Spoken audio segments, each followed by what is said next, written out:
pressure. Always just came up empty. You don't know what you're missing when you're Mr. Spock.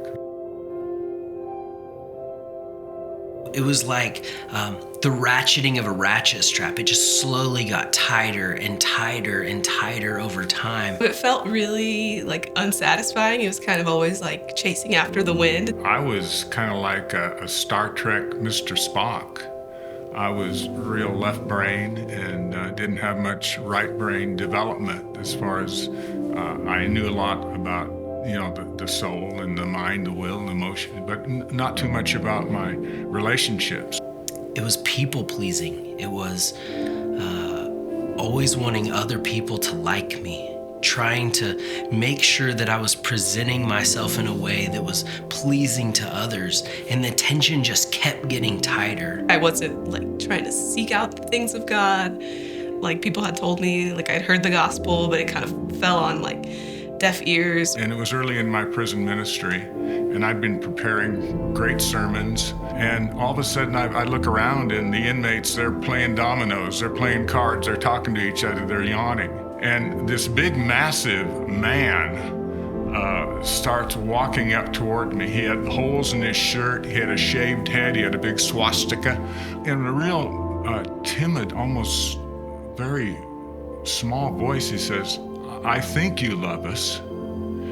Then he said, "No, I think you want to love us." And boy, that hit me. They were my ministry project. They weren't real people who needed to be loved. I found myself with lots of fear, but confident that I was doing the thing that the Lord was asking me to do.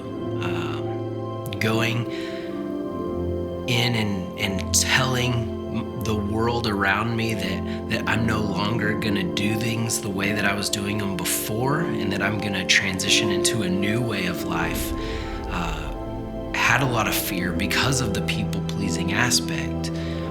But once I let everybody know, hey, I'm no longer gonna live this way, the tensioner just began to loosen, and I overheard my wife say, "Carl's back."